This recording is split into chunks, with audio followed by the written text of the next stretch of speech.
When most people think of the Middle Ages, images come to mind of dirty peasants, horrible kings, and rampant disease. In short, the Dark Ages. But what if I told you that there was more to this period than meets the eye? Today we're going to look at how early medieval Europe was actually quite rich, not just materially, but culturally, socially, and in other ways as well. The notion that this decline affected all aspects of life equally is simply not true.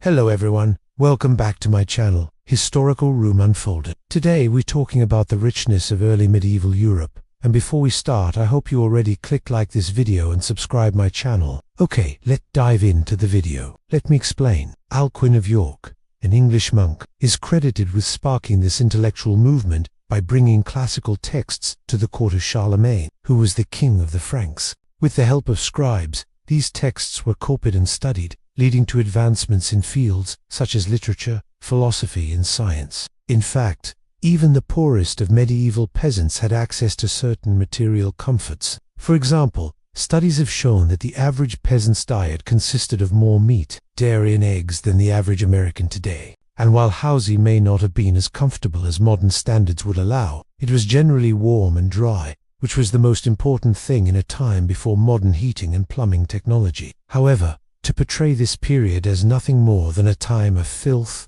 famine, so next time you find yourself knee-deep in muck and mire, surrounded by the stench of stale waste and the cacophony of angry villagers, take a moment to appreciate the rich tapestry of human experience that makes the Middle Ages such a fascinating and essential part of our shared history. And who knows, you might just discover that there's more to this era than meets the eye, and disease is a gross exaggeration and a disservice to the rich tapestry of human experience that unfolded during this era. From the towering cathedrals of Paris and Milan to the vibrant trade routes that connected East and West, from the innovative agricultural techniques that fed growing populations to the artistic masterpieces that continue to inspire all centuries. Later, the medieval world was full of wonders and complexities that defy easy clothing was also generally warm enough to protect people from the elements, and peasants could even own luxury items like perfume or spiced wine. Make sure to watch to the end for some really interesting tidbits about how even the poorest of the poor could enjoy a bit of luxury every now and then. While serfdom was a harsh institution that bound peasants to their land and obligated them to work for their lord,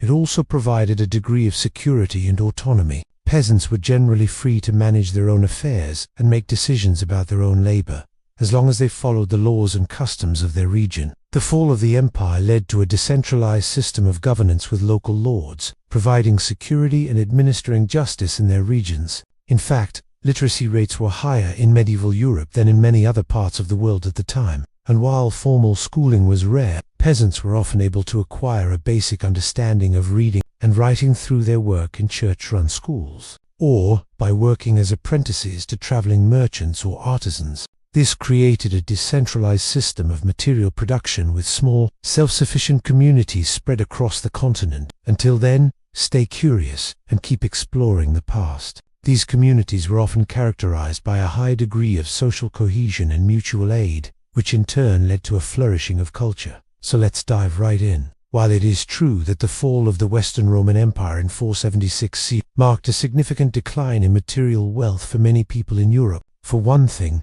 material wealth was not evenly distributed to begin with. Take, for example, the Carolingian Renaissance, named after the Carolingian dynasty that ruled much of France and Germany in the 8th and 9th centuries. Monasteries were centers of economic activity as well as spiritual reflection.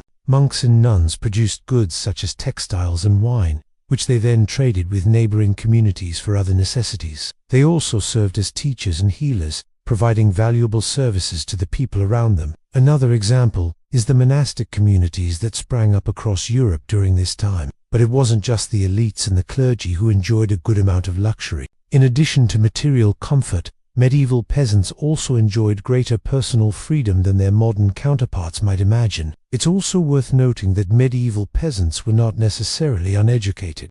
It is true that the Middle Ages witnessed significant political, economic and social changes that had a profound impact on the lives of ordinary people. The reality is that the Middle Ages were a dynamic and multifaceted period in history that laid the foundation for many of the cultural, economic and political institutions that define our world today. We hope you enjoyed learning more about the richness of early medieval Europe. Learn something new today? If so, give it a like and share. Thanks for watching. Can't wait to see you all in the next video. Take care.